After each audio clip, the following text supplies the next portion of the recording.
Assalamualaikum warahmatullahi wabarakatuh. Innal hamdalillah nahmaduhu wa nasta'inuhu wa nastaghfiruh wa natubu ilayh wa na'udzu billahi min shururi anfusina wa min sayyiati a'malina. Man yahdihillahu fala mudilla lahu wa man yudlil fala hadiya lahu. Asyhadu an la ilaha illallah wahdahu la syarika lah wa asyhadu anna Muhammadan abduhu wa rasuluh. Allahumma salli wa sallim ala nabiyyina Muhammadin wa ala alihi wa ashabihi wa man istanna bi sunnatihi ila yaumiddin, amma ba'd. Ayyuhal ikhwal akhwat, thumma alamu anna asdaqal hadithi kitabullah wa khairal hadi hadi Muhammadin sallallahu alaihi wasallam, syarrul umuri muhdatsatuha fa inna kulla muhdatsatin bid'ah wa kulla bid'atin dalalah wa kulla dalalatin finnar. Terdengar ya? Oke. Oke. Ayolah ikhwal akhwat, alhamdulillah thumma alhamdulillah. Segala puji bagi Allah Subhanahu wa taala yang telah memberi kepada kita kesempatan untuk kembali bertemu di malam hari ini, dan kita berharap mudah-mudahan pertemuan ini adalah pertemuan yang dirahmati oleh Allah Subhanahu wa taala. Dan kita berharap mudah-mudahan Allah Subhanahu wa ta'ala memasukkan kita dalam golongan hamba-hambanya yang senantiasa mensyukuri nikmat-nikmat yang Allah berikan kepada kita. Salawat beserta salam kepada Nabi kita Muhammad sallallahu alaihi wasallam, Nabi akhir zaman. Kita berharap mudah-mudahan kita termasuk orang-orang yang senantiasa mengikuti sunnah-sunnah Rasulullah sallallahu alaihi wasallam, dan dengan mengikuti tersebut kejayaan kita sebagai seorang muslim dapat kita capai dan rebut kembali. Pada malam hari ini ayolah ikhwal akhwat, kita akan mengambil hadis yang ke-262. 262, wa an Sahal bin Sa'ad radhiyallahu an qala Rasulullah sallallahu alaihi wasallam, Ana wa kafilul yatimi fil jannati hakadha, wa asyara bis sababati wal wusta wa farraja bainahuma, rawahul Bukhari. Wa kafilul yatim al qaimu bi umurihi. Ya. Dari Sahal bin Sa'ad radhiyallahu anhu, beliau berkata bahwasanya Rasulullah sallallahu alaihi wasallam bersabda, saya dan orang yang memelihara anak yatim di surga seperti ini. Kemudian Nabi sallallahu alaihi wasallam mengisyaratkan dengan jari telunjuk dan jari tengahnya dan merenggangkan di antara keduanya seperti ini.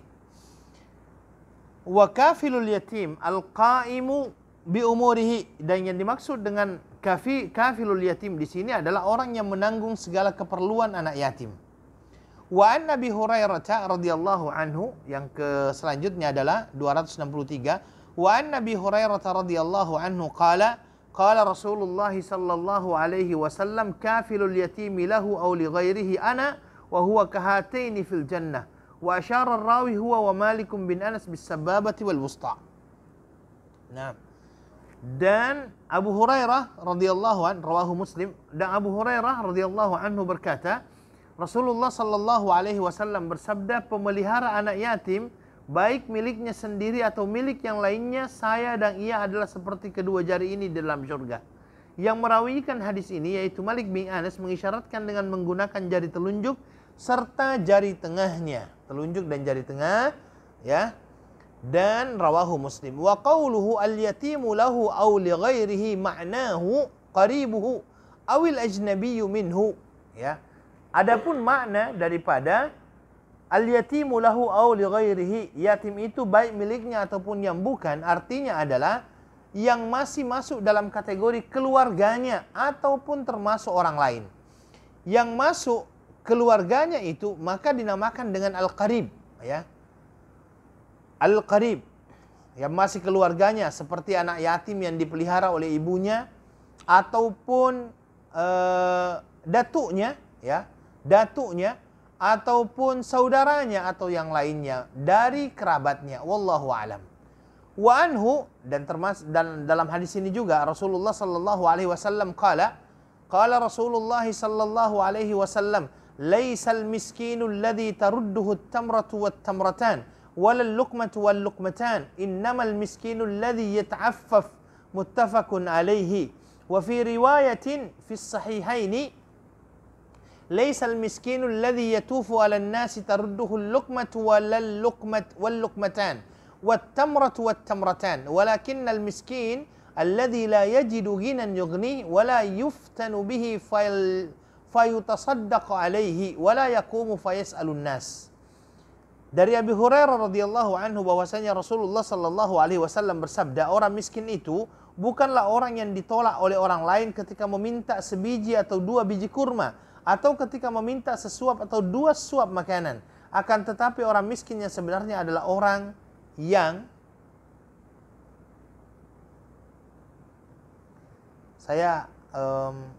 terjemahannya saya agak ragu. Yang namanya yata'affaf itu adalah orang yang tidak mau meminta-minta. Tetapi di sini malah diterjemahkan orang miskin yang sebenarnya ialah orang yang gemar meminta-minta. Makanya saya lihat ini bertentangan maknanya. Hah? Oh, tertinggal tidak ya? Oh, orang yang tidak gemar meminta-minta. Makanya saya sempat, kok artinya di sini gemar meminta-minta ya? Yata'affaf itu artinya yang tidak gemar meminta-minta. Tolong yang mempunyai buku itu diperbaiki terjemahannya. Adalah orang yang tidak gemar meminta-minta. Muttafaqun alaih. Dalam riwayat Sahihain dikatakan laisal miskinul ladzi yatufu 'alan nas. Bukanlah orang miskin itu orang yang senantiasa berkeliling menemui banyak orang kemudian meminta ya sesuap dua suap dan dia ditolak karena itu, ataupun sebiji dua biji kurma dan dia ditolak karena itu. Walakinnal miskin, akan tetapi orang miskin yang sebenarnya ialah orang yang tidak mempunyai kekayaan. Yughnih, ya untuk mencukupi kebutuhannya. Wala yuftanu bih, dan tidak pula diketahui kemiskinannya. Sebab andai kata diketahui tentu ia akan diberi sedekah. Bahkan ia tidak suka berdiri lalu meminta-minta kepada orang-orang. Nah, ini benar terjemahannya. Ya. Baik, ayyuhal ikhwah wal akhwat. Ini ada beberapa hadis. Ghina. La yajidu ghina yughni, sahih. La yajidu ghinan yughni. Itu bukan la yajidu ghani ya. La yajidu ghinan yughni. Baik. Hadis ini adalah hadis-hadis yang disampaikan oleh al-muallif rahimahullah.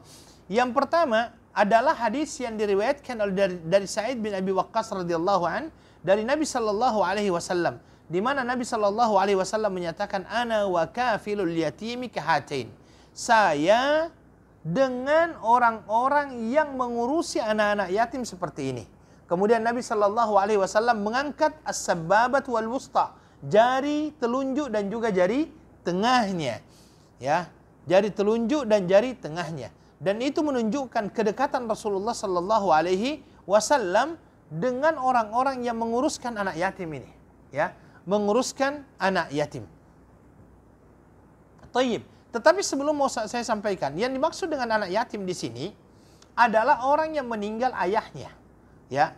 Makanya orang-orang yang meninggal ibunya ini tidak masuk dalam kategori anak yatim menurut syariat Islam.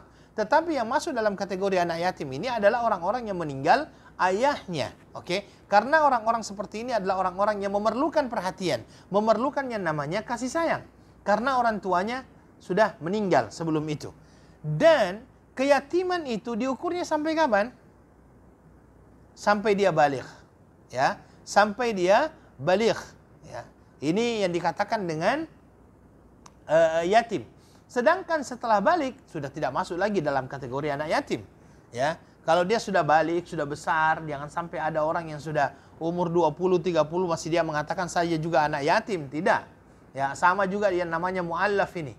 Mu'allaf saya lihat juga ada terkadang orang-orang yang sudah 10 tahun tetap menganggap dirinya sebagai mu'allaf.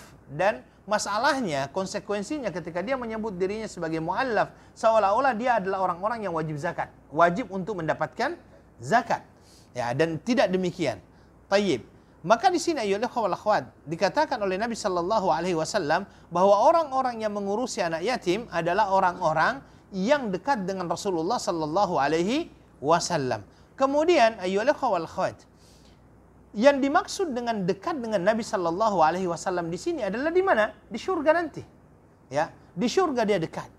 Maka di sini ada ayyuhal ikhwah wal akhwat adalah hadis-hadis yang memerintahkan kepada kita untuk senantiasa memelihara anak yatim. Bagaimana cara pemeliharaan terhadap anak yatim ini? Cara pemeliharaan terhadap anak yatim adalah melakukan dan memberikan apa yang diperlukan oleh anak yatim tersebut, khususnya dalam masalah agama dan dunianya. Ya, dalam masalah agama dan dunianya. Bagaimana di dalam masalah agama? Dalam masalah agama perlu untuk kita kenalkan ajaran agama kepadanya. Perlu untuk kita berikan irsyadat. Perlu untuk kita berikan arahan-arahan kepadanya.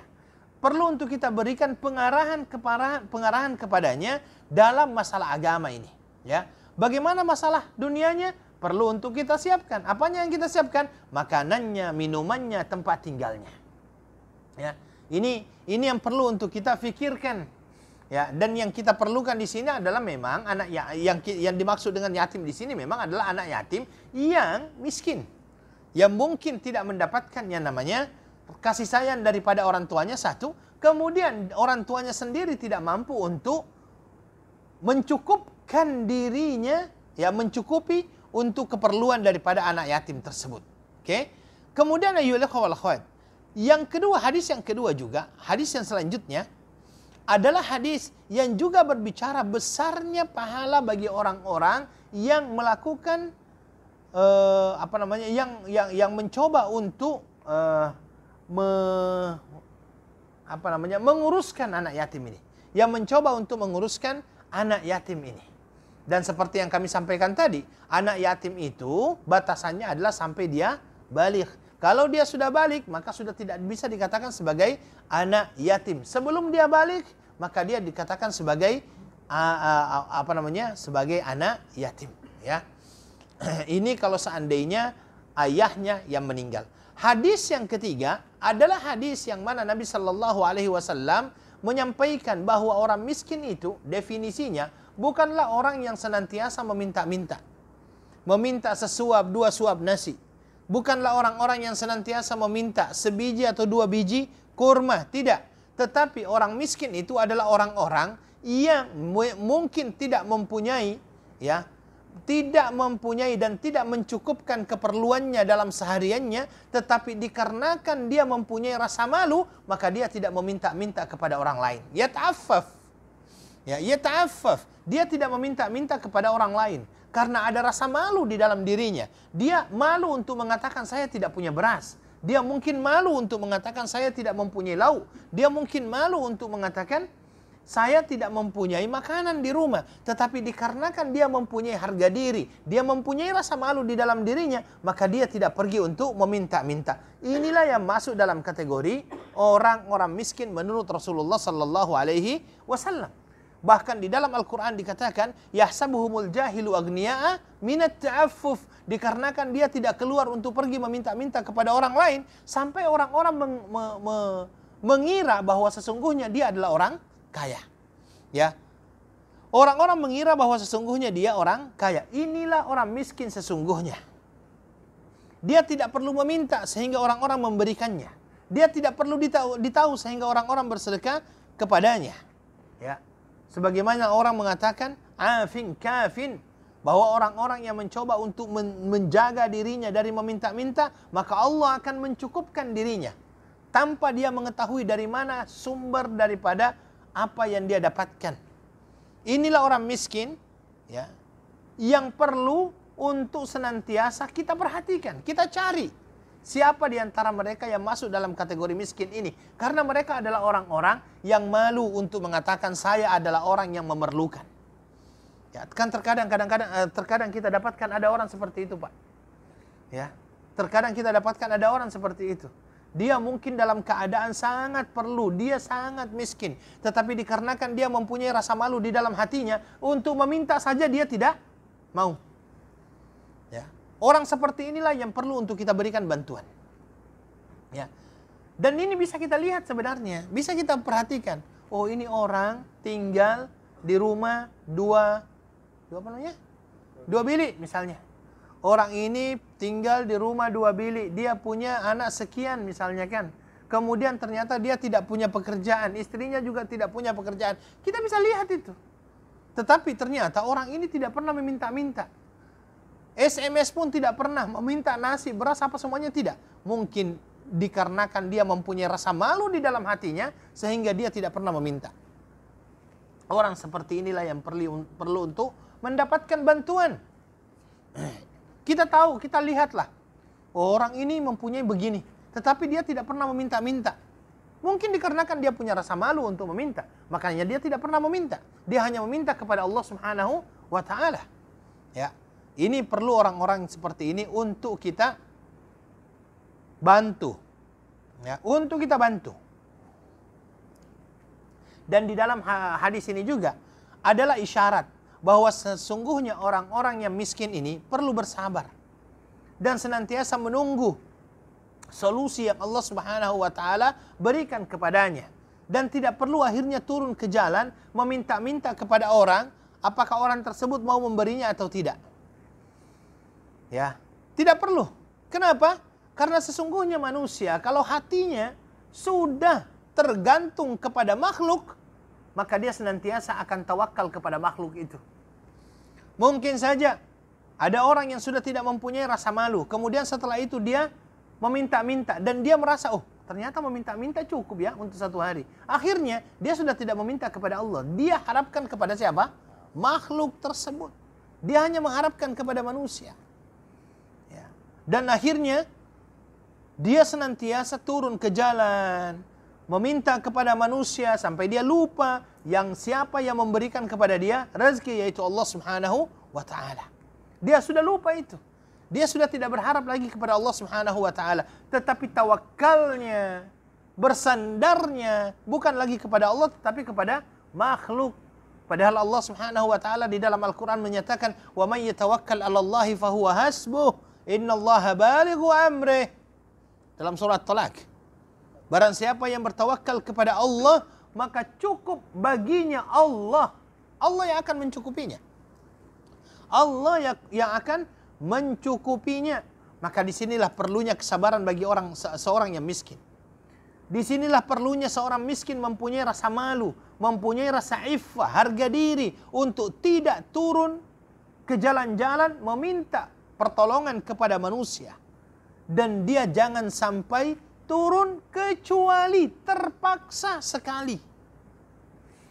Terpaksa sekali.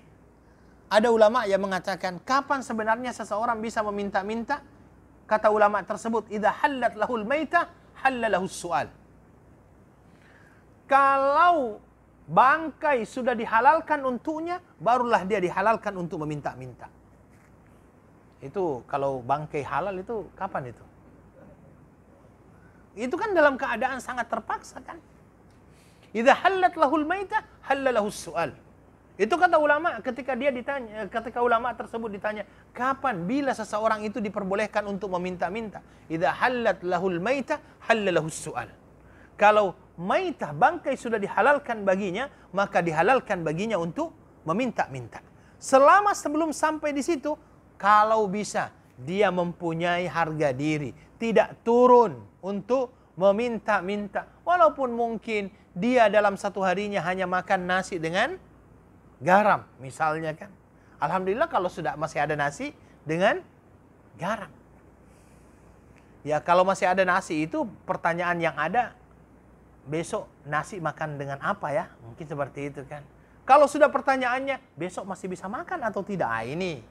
Itu sudah miskin itu. Besok masih bisa makan atau tidak? Jangan sampai besok kita makan siapa. Nah itu sudah lain pertanyaannya kalau itu. Ya. Jadi ini yang disampaikan oleh para ulama untuk menjaga diri, harus mempunyai rasa malu untuk tidak meminta-minta. Ya. Makanya di dalam sebuah hadis Nabi Shallallahu Alaihi Wasallam menyatakan, tidaklah seseorang itu senantiasa meminta-minta, senantiasa meminta-minta, senantiasa meminta-minta sampai melebihi daripada keperluannya, maka pada hari kiamat dia akan datang kepada Allah Subhanahu wa Ta'ala, di wajahnya itu sudah tidak ada daging. Di wajahnya itu sudah tidak ada daging. Nauzubillah min dzalik. Karena dia sudah tidak mempunyai rasa malu. Wajahnya itu sudah tidak ada lagi. Di dunia sudah dia memelaskan di dunia untuk manusia. Maka ayyuhal wal akhwat, disinilah perlunya kita mempunyai yang namanya harga diri, menjaga diri tersebut, jangan sampai meminta-minta. Kita perlu untuk mengamalkan apa yang disampaikan oleh Allah Subhanahu wa taala di dalam Al-Qur'an. Yahsabuhumul jahilu aghniya'a minat ta'affuf. Ya. Biarlah orang-orang menyangka kita orang kaya. Karena kenapa? Karena kita jaga diri untuk tidak meminta-minta. Ya. Karena kita jaga diri untuk tidak meminta-minta. Dan ada memang yang menjadikan meminta-minta ini sebagai profesi. Ya. Ada orang yang jadikan meminta-minta ini sebagai profesi. Ya, itu pernah ditemukan yang namanya kampung peminta-minta. Masya Allah, rumahnya jauh lebih hebat dibandingkan rumah orang yang memberikan. Ya, orang yang memberikan sedekah kepada dia, rumahnya biasa-biasa saja. Tetapi yang meminta-minta ini, rumahnya Masya Allah, luar biasa. Ya, luar biasa. Bahkan ketika meninggal, ada orang yang meninggalkan harta beribu-ribu, kan? Bahkan mungkin dia meninggalkan yang dinamakan dengan emas, perak. Padahal dulunya ketika sebelum meninggal dia adalah orang-orang yang senantiasa meminta-minta. Bahkan orang-orang kenal kalau seandainya ada orang yang bertanya siapa mereka, dia adalah orang yang paling fakir misalnya. Tetapi ayyuhal wal akhwat, ternyata dia mempunyai banyak sekali harta. Ya. Maka saya senantiasa katakan bahwasanya harta kita itu kalau untuk hidup insya Allah cukup. Yang masalah itu kalau harta kita itu untuk gaya hidup. Ya, seberapapun harta untuk hidup insya Allah cukup. Tetapi harta tidak akan pernah cukup untuk mengikuti gaya hidup. Gaya hidup itu beda ya, antara hidup dengan gaya hidup. Orang yang mengikuti gaya hidupnya, kita lihat ada orang yang beli kereta baru, mau kereta baru. Kita lihat ada orang yang pakai handphone baru, kita mau handphone baru. Ini semuanya seperti itu karena mengikuti gaya hidup. Ya. Maka ayyuhal wal akhwat, ini yang salah. Ini yang salah kalau seandainya kita mempunyai ya, nafsu kita ini ingin senantiasa memenuhi keinginan kita, bukan keperluan kita. Bukan keperluan kita. Cobalah kalau seandainya apa yang cukup dengan apa yang kita dapatkan ini kita berikan. Kalau seandainya kita memang hanya bisa makan yang namanya nasi ayam, ya nasi ayam lah. Ya, kalau seandainya kita hanya bisa makan dalam satu hari itu 2 kali dalam satu hari, silahkan 2 kali dalam satu hari. Ya. Jangan sampai uang hanya bisa cukup untuk nasi ayam, tetapi maunya biryani dam. Wah ini masalah, atau chili crab, ini yang masalah. Wallahu ta'ala a'lam. Tayyib, hadis selanjutnya ya wal akhwat adalah hadis wa anhu anin nabi sallallahu alaihi wasallam as-sa'i 'alal armalah wal miskin kal mujahid fi sabilillah wa ahsabuhu qala wa kal qa'imil ladzi la yaftur wa kas sa'imil ladzi la yuftir. Muttafaqun alaih. Dari Abi Hurairah radhiyallahu anhu dari Nabi sallallahu alaihi wasallam bersabda, orang yang berusaha untuk kepentingan seorang janda dan orang miskin.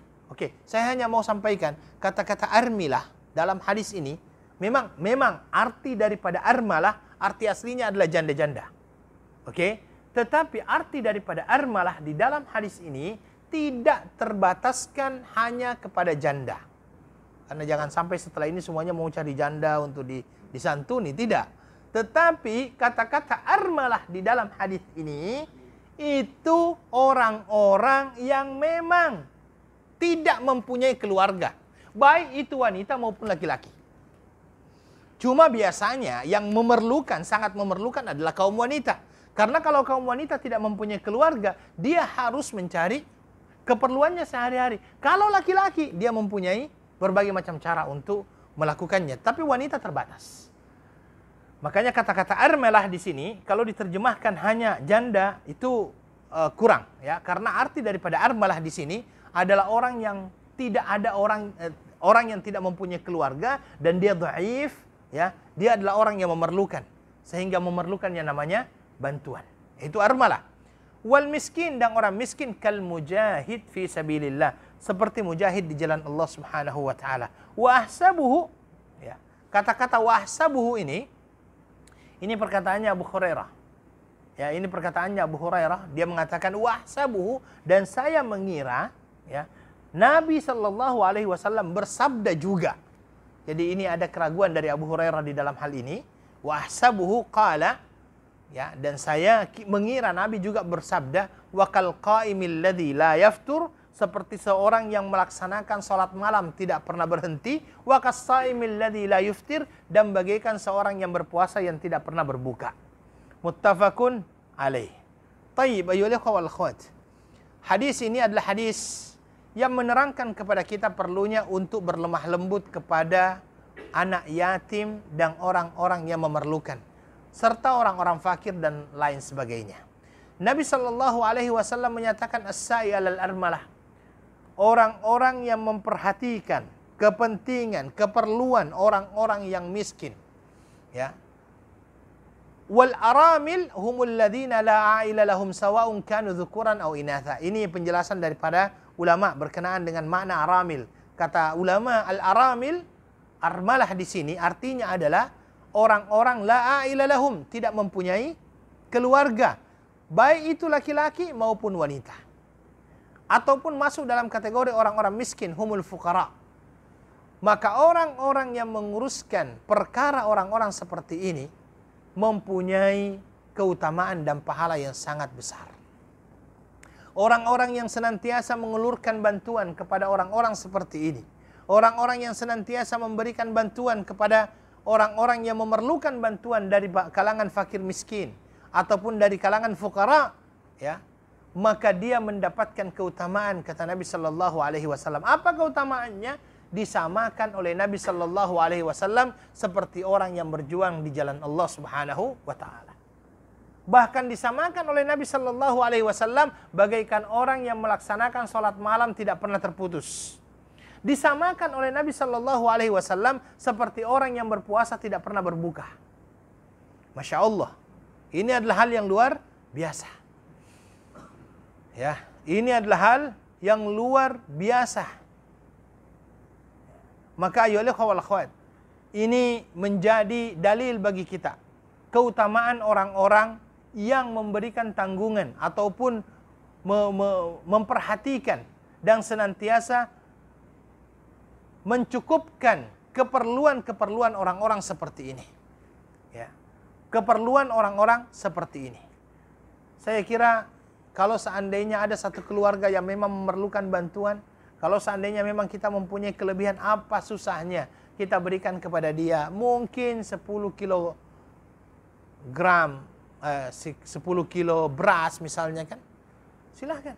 Atau kita berikan dia dengan telur, atau kita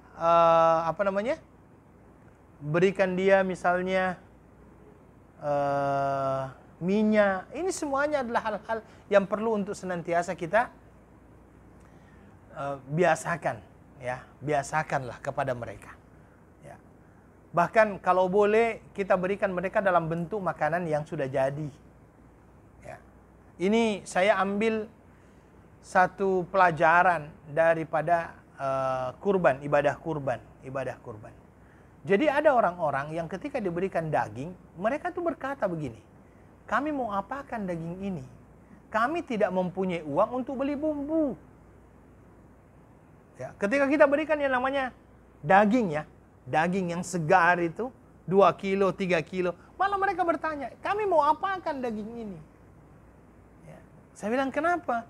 Kami itu tidak punya uang untuk belikan bumbu, karena bumbunya juga kan perlu. Ya, untuk paling tidak kalau mau beli, mau buat seperti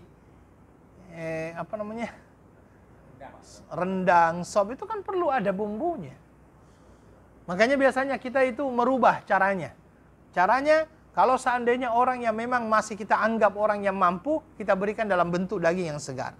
Tetapi kalau seandainya orang tersebut memang adalah orang yang perlu juga, miskin juga, fakir juga. Maka biasanya kita berikan dalam bentuk makanan jadi. Kita berikan dalam bentuk makanan jadi. Jadi itu yang terbaik misalnya, ya. Dan Nabi Shallallahu Alaihi Wasallam di dalam hadis ini mengatakan, as-sa'i 'alal armalah kal mujahid fi sabilillah. Orang yang memperhatikan keperluan orang-orang seperti ini, itu bagaikan orang-orang yang berjihad di jalan Allah Subhanahu wa taala. Kalau seandainya seluruh daripada kita ini mempunyai komitmen, okelah, saya akan mencari satu keluarga, saya akan berikan dia setiap bulannya sekian, insya Allah cukup. Ya, berikan dalam bentuk, mungkin kalau seandainya kita ragu, ini beli tak ini, dibelikan makanan tidak? Mungkin kita ragu kan? Jangan sampai dia belikan untuk top up, handphone misalnya kan? Oke, jangan berikan dalam bentuk uang, berikan dalam bentuk barang. Nih, insya Allah mereka perlu dengan hal tersebut. Ya, karena mereka memerlukan hal itu. Wallahu ta'ala a'lam. Ya. Maka ayolah wal akhwat, kita perlu untuk mencari orang-orang seperti ini. Saya pernah dengarkan satu syarahan berbahasa Arab, dan syarahan ini dia menceritakan sebuah kisah. Wallahu a'lam tentang kebenaran kisah itu, tapi orang itu menceritakannya, dan ini adalah seorang ulama yang menceritakan kisahnya. Jadi ulama dari Maroko, ya, ulama dari Maroko, dalam tidurnya dia bermimpi. Dalam tidurnya itu dia bermimpi, dia bertemu dengan Rasulullah Sallallahu Alaihi Wasallam. Kemudian dalam mimpinya ketika dia bertemu dengan Nabi itu, kata dia, Nabi Sallallahu Alaihi Wasallam menunjuk kepada satu orang untuk dicari, ya, untuk dicari, ya. Dan dikatakan bahwa ini adalah orang yang baik, ya, orang yang baik, orang yang saleh. Kemudian akhirnya mimpinya itu berulang-ulang. Ketika mimpinya berulang-ulang, akhirnya dia mempunyai tekad untuk pergi ke Mekah, karena dia dari Maroko, Maghrib. Akhirnya dia mempunyai tekad untuk berangkat menuju ke Mekah, karena orang yang ditunjuk oleh Nabi Shallallahu Alaihi Wasallam dalam mimpinya itu, menurut dia tempatnya ada di Mekah, dan itu jelas sekali. Dia tempatnya di tempat ini, di desa ini, di kampung ini, namanya ini, lengkap sekali. Bahkan ciri-cirinya diperlihatkan itu lengkap. Akhirnya orang ini berangkat dari Maroko menuju ke Mekah. Setelah dia melakukan yang namanya tawaf, kemudian setelah selesai umrahnya, ya, dia balik sekejap ke hotel. Kemudian setelah itu dia minta kepada satu orang itu untuk mengantarkannya ke kampung yang telah disampaikan di dalam mimpinya itu. Dia masih ingat kampung itu. Pada akhirnya orang itu dibawa. Memang jauh dari Mekah. Jauh dari Mekah, dan dia adalah dusun yang terpencil, ya, jauh dari mana-mana, dusun yang terpencil. Kemudian sesampainya di kampung tersebut, orang itu berkata, saya dari Maghrib, Maroko, ya, saya ingin bertemu dengan Fulan bin Fulan. Orang-orang yang ada di kampung itu tahu Fulan bin Fulan ini, tapi menurut dia Fulan bin Fulan ini adalah orang biasa, tidak mempunyai keistimewaan sama sekali, ya. Sholatnya pun jarang-jarang juga ada di masjid, gitu kan. Kemudian dia pun ya hanya menjalankan puasa, dia puasa, zakat dia berzakat, sholat dia sholat, tetapi bukanlah orang yang setiap saat ada di masjid, bukanlah orang yang setiap saat itu mendengarkan syarahan, bukanlah orang yang setiap saat itu nampak bahwa dia itu adalah orang yang saleh, biasa, dia adalah orang biasa. Kata orang-orang yang di kampung itu, mau apa ke sana? Saya bilang, saya mau ketemu dengan orang ini. Namanya Fulan bin Fulan. Ya, ini adalah Fulan bin Fulan. Kemudian akhirnya berangkat. Oke, rumahnya di sana. Akhirnya dia pergi ke rumahnya, dia ketuk rumah tersebut. Rumahnya rumah biasa. Ya, rumahnya rumah biasa. Kemudian setelah itu dia ketuk. Kemudian keluarlah. Dan yang keluar ini persis apa yang dia lihat di dalam mimpinya. Kemudian orang ini menceritakan apa yang disampaikan, ya, yang dia lihat di dalam mimpinya. Orang ini pun merasa aneh. Wah, kamu salah orang. Saya bukanlah orang yang sebaik yang kau sangkakan, kata dia. Saya orang biasa. Bahkan dosa saya masih lebih banyak daripada kebaikan saya. Pasti kamu salah orang. Kata dia, tidak. Yang saya lihat adalah wajahmu dalam mimpi saya. Tidak beda. Dan kamu pasti mempunyai keistimewaan. Karena sampai akhirnya saya ditunjukkan tempatmu dan dikatakan kamu adalah orang yang baik, soleh. Ya, kata dia, ini salah orang mungkin ini. Saya adalah orang, dia tidak merasa bahwa dirinya adalah orang yang mempunyai keutamaan. Kata orang tersebut, dipaksa orang tersebut, kamu harus pikir apa kira-kira yang menjadikanmu berbeda daripada yang lainnya. Kata dia, tidak ada. Sholatku pun jarang ada di masjid, kadang-kadang hanya saya sholat di rumah saja. Ya, yang lainnya saya laksanakan apa adanya. Hanya saja saya itu mempunyai tetangga. Tetangga saya ini sudah lama janda. Dan sejak suaminya meninggal, kata dia, separuh gaji saya berikan kepada dia agar dia bisa hidup dengan anak-anaknya. Setiap bulan. Setiap bulan. Kata dia sampai sekarang, ya sampai sekarang saya gitu. Itu yang saya lakukan. Setiap saya dapat gaji, setengah gaji saya untuk keluarga saya, setengahnya untuk dia dengan anak-anaknya. Itu setiap harian, setiap bulan saya lakukan. Kata orang ini, inilah yang mungkin menjadikan kamu sebagai orang yang istimewa di sisi Allah Subhanahu wa taala. Kemudian setelah itu orang itu ditanya, "Kamu mau apa sekarang?" Kata dia, "Sebenarnya saya mau pergi umrah." Ya, saya mau pergi umrah. Kata orang yang dari Maroko ini, "Ayo, saya bawa kamu pergi umrah." Ya, kebetulan saya bawa kereta, kita pergi ke Mekah, kita umrah. Akhirnya berangkat mereka ke Mekah, umrah. Ya, selepas umrah, datang waktu sholat. Ketika dia salat, Allah Subhanahu wa taala menakdirkan dia dalam keadaan sujud, dia wafat. Ya. Ini mungkin adalah merupakan salah satu contoh bagaimana orang-orang yang memperhatikan dan peduli terhadap orang-orang yang ada di sekitarnya ini yang memerlukan bantuan, ya, memerlukan bantuan, akhirnya mendapatkan keistimewaan di sisi Allah Subhanahu wa taala. Mendapatkan keistimewaan di sisi Allah Subhanahu wa taala. Maka ayolah ikhwah, Islam ini kalau kita lihat adalah agama yang bukan hanya menginginkan penganutnya soleh pribadi, soleh sendiri, tetapi perlu untuk menyebarkan kesolehan kepada orang lain. Islam kan tidak menginginkan kita juga, sudahlah kamu sendirilah, baik-baik sendiri. Nggak usah perhatikan orang lain, tidak kan seperti itu. Islam itu mengajak kita agar memperhatikan orang-orang yang ada di sekitar kita. Makanya di dalam sebuah hadis Nabi sallallahu alaihi wasallam menyatakan, "Al-mu'minul ladzi yukhalitun nas wa yasbiru ala adzahum khairum minal mu'minil ladzi la yukhalitun nas wa la yasbiru ala adzahum."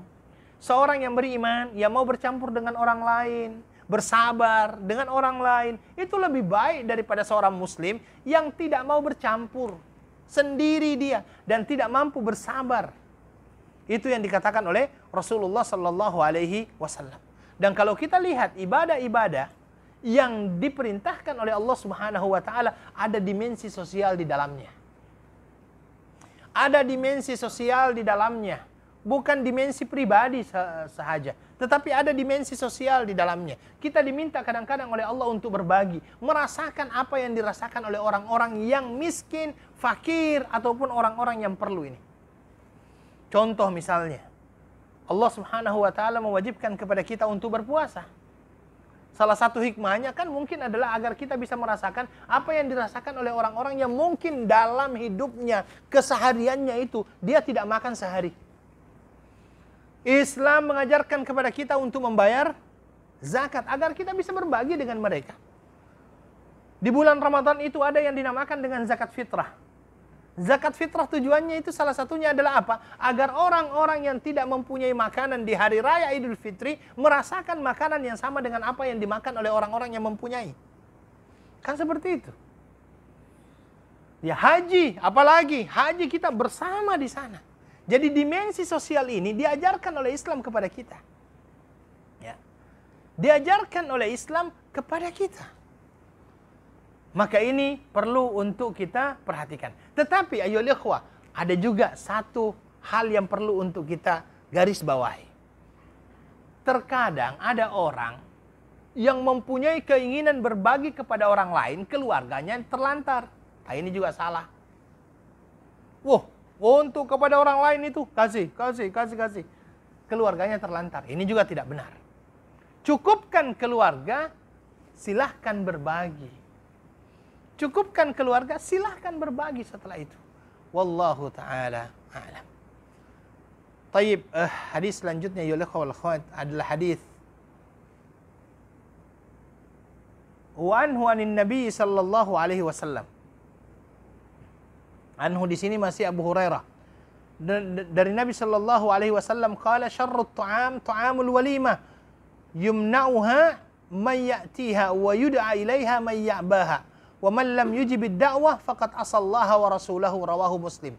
Wa fi riwayatin fi as-sahihain an Abi Hurairah min qawlihi bi'sat ta'amu ta'amul walimah yud'a ilaiha al-aghniya wa yutrakul fuqara.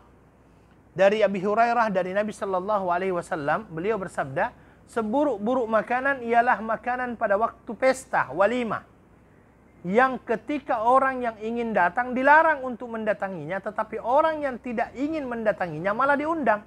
Namun demikian, barang siapa yang tidak mendatangi jemputan walimah, berarti ia telah bermaksiat kepada Allah dan Rasulnya. Muttafaqun, rawahu Muslim.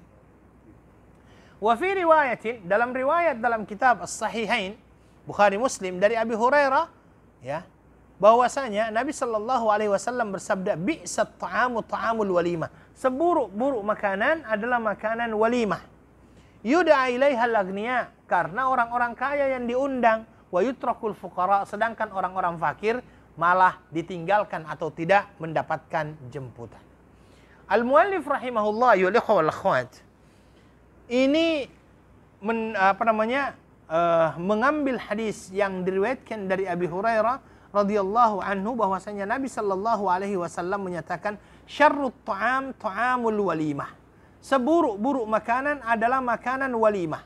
Walimah yang dimaksud di sini ada yang mengatakan adalah walimatul urs. Walimatul urs berarti pernikahan, ya, pernikahan. Wa yahtamil ayyakuna 'am, tetapi mungkin saja maknanya bisa lebih umum. Artinya, makna daripada walimah ini tidak hanya dikhususkan untuk walimatul urus, tetapi semua walimah yang mana di dalamnya ada jemputan, dan jemputan tersebut adalah jemputan makan-makan. Baik itu walimatul urus ataupun mungkin ada lagi yang lainnya. Walimatul aqiqah misalnya, apa lagi yang lainnya yang ada? Mungkin syukuran, ya, mungkin saya seperti itu, ya, mungkin syukuran, ya. Ini adalah beberapa pandangan ulama berkenaan dengan walimah. Kemudian setelah itu dikatakan bahwasanya seburuk-buruk makanan adalah makanan walimah. Kenapa dikatakan demikian? Karena orang yang sebenarnya sangat perlu makanan malah tidak diundang. Orang yang tidak perlu makanan malah mereka yang dijemput. Orang-orang kaya yang dijemput untuk makan makanan tersebut. Sedangkan orang-orang kaya ini sebenarnya tidak terlalu memerlukan yang namanya makanan, karena mereka mempunyai makanan yang cukup di rumah mereka. Ya. Sedangkan orang-orang yang fakir malah tidak dijemput, padahal mungkin saja mereka tidak mempunyai makanan di rumah mereka. Sehingga akhirnya dikatakan bahwa itu adalah seburuk-buruk makanan. Ya. Seburuk-buruk makanan. Karena makanan yang sepatutnya diberikan kepada orang fakir, tetapi orang fakir malah tidak dijemput. Makanan yang sepatutnya tidak diberikan kepada orang kaya, malah orang kaya yang dijemput untuk menjemput selera. Nah, inilah akhirnya dikatakan sebagai seburuk-buruk makanan. Sedangkan walimahnya sendiri, kalau seandainya kita dijemput, maka hukum mendatanginya adalah hukum mendatangi nih sunnah muakkadah. Ya, sunnah muakkadah. Walaupun ada sebagian ulama mengatakan dia hukumnya adalah wajib.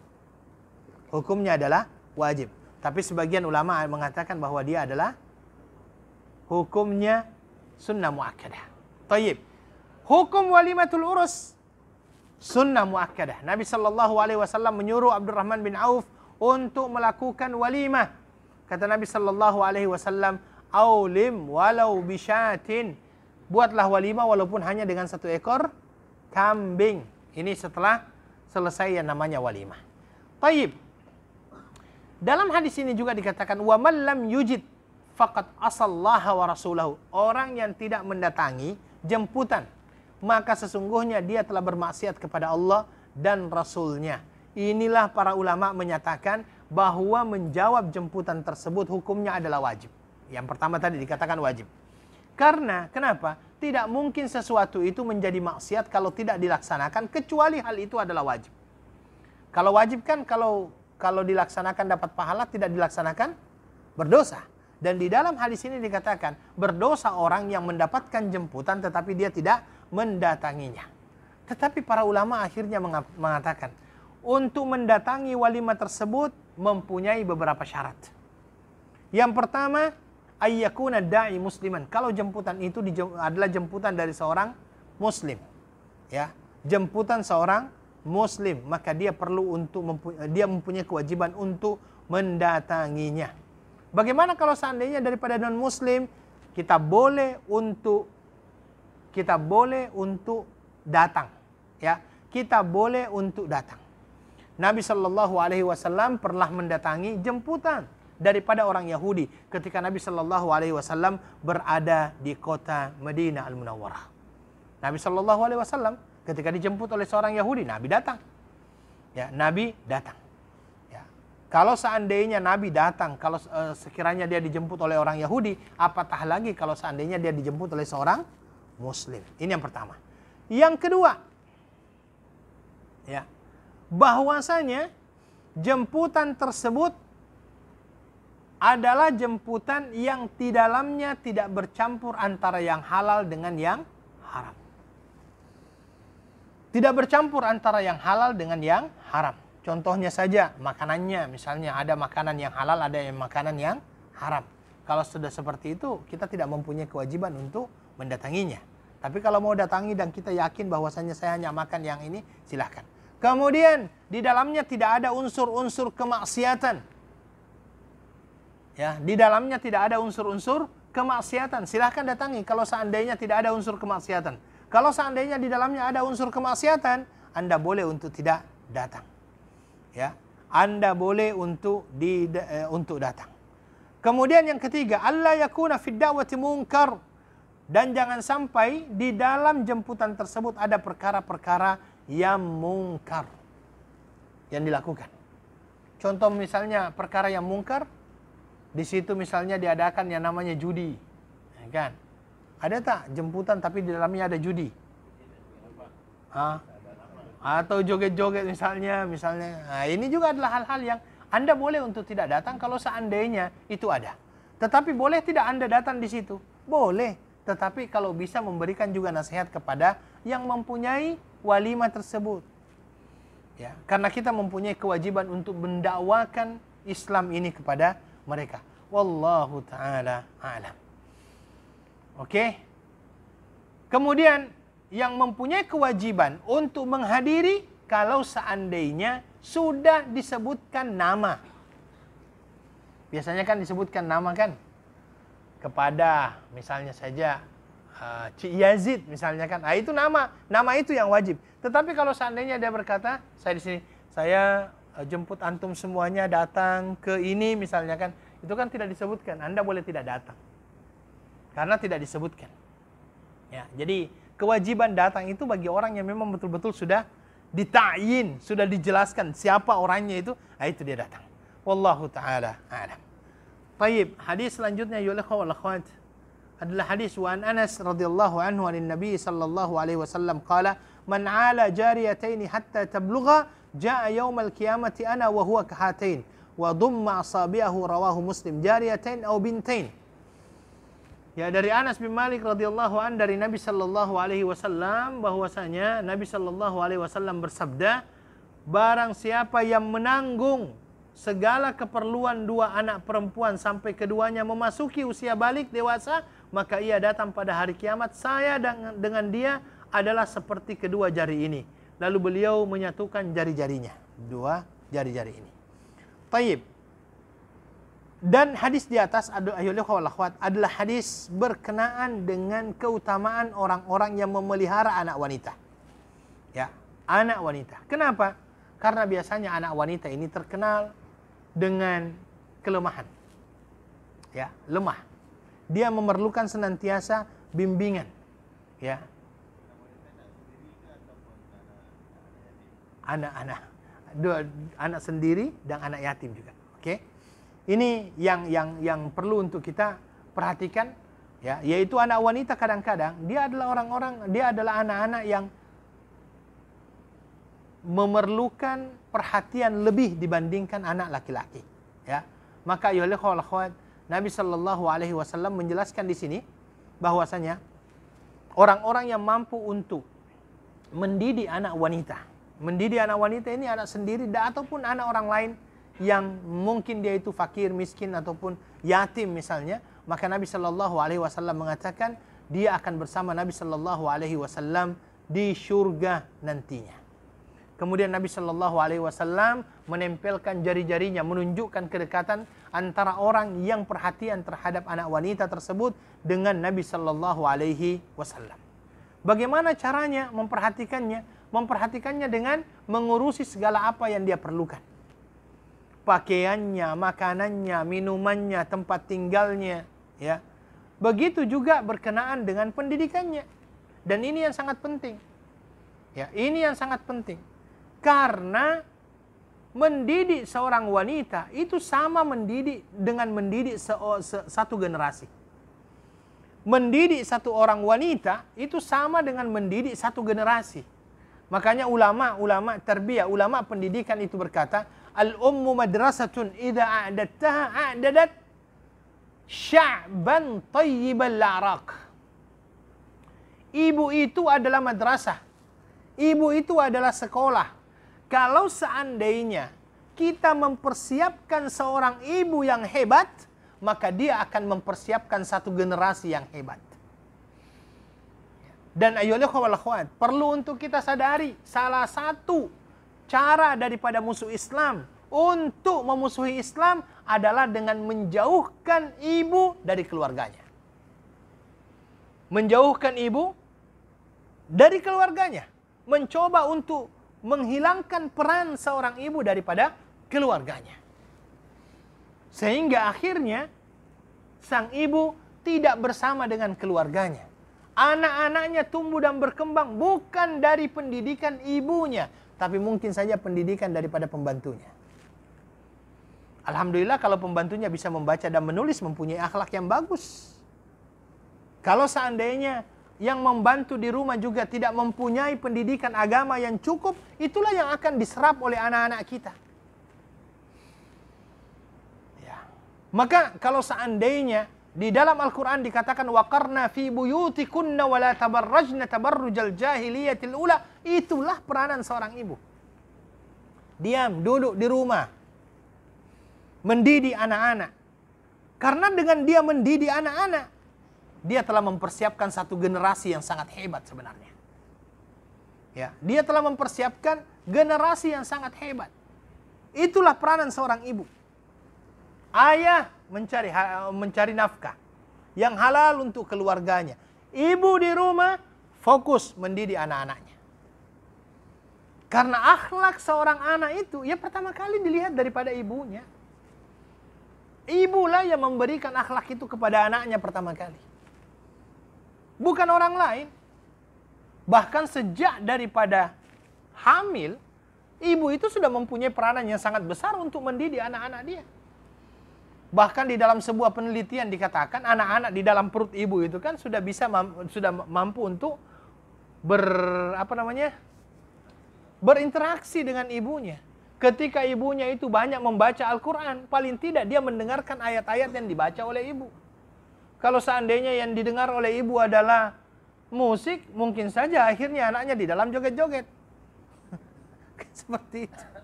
Ya, itu adalah hal yang memang sudah melalui sebuah penelitian. Ya, maka ini salah satu cara untuk menjauhkan Islam dari peranannya adalah menjauhkan fungsi ibu. Fungsi seorang wanita ini yang sangat mulia ini dijauhkan. Dijauhkan. Sehingga anak-anak tumbuh dan berkembang bukan daripada pendidikan sang ibu. Ibu berangkat kerja pukul 6 misalnya, anak belum bangun. Dia balik kerja pukul 9 malam, anak sudah tidur.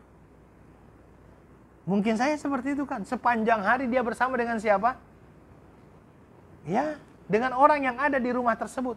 Itu yang saya katakan tadi, kalau orang yang ada di rumah tersebut mempunyai akhlak yang bagus, mudah-mudahan akhlak itu turun kepada anak-anak. Tetapi kalau seandainya yang ada di rumah itu memang tidak mempunyai akhlak yang bagus saja, tidak mempunyai akhlak yang bagus, itulah yang akan diturunkan kepada anak-anak. Maka di sini Nabi Shallallahu Alaihi Wasallam jelaskan bahwasanya memperhatikan keperluan daripada anak-anak wanita ini bukan hanya sekedar pakaiannya, penampilannya, jangan. Tetapi ruhnya perlu juga diisi. Ruhnya diisi dengan apa? Ajaran-ajaran agama. Ruhnya diisi dengan apa? Amar ma'ruf nahi mungkar. Ruhnya diisi dengan apa? Amalan-amalan yang baik. Ya. Maka ayyuhal ikhwah wal akhwat, ini menjadi peringatan bagi kita bahwa seseorang perlu untuk memperhatikan apa yang terjadi di dalam rumahnya. Pendidikan anak-anak kita pertama kali itu bukan terjadi di sekolah. Di sini wajib sekolah di umur berapa? Wajib sekolah di sini 7 tahun kan? Sekolah dasar. Kalau seandainya yang wajib sekolah adalah umur 7 tahun, berarti umur 1 sampai 7 tahun itu, 0 sampai 7 tahun, itu tempatnya di mana itu? Di rumah. Nursery.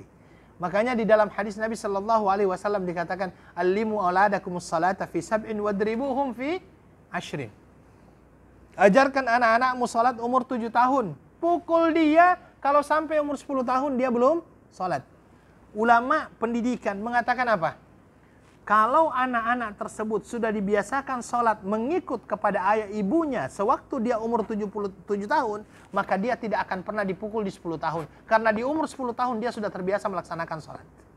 Tetapi kalau seandainya dibiarkan sampai umur 10 tahun, baru diajarkan sholat, itu adalah hal yang sangat sulit untuk mengajari anak sholat ketika dia sudah berumur 10 tahun. Itu yang disampaikan oleh Nabi Sallallahu Alaihi Wasallam. Di sini hadisnya hatta tablugha, sampai mereka balik. Ya, sampai mereka balik.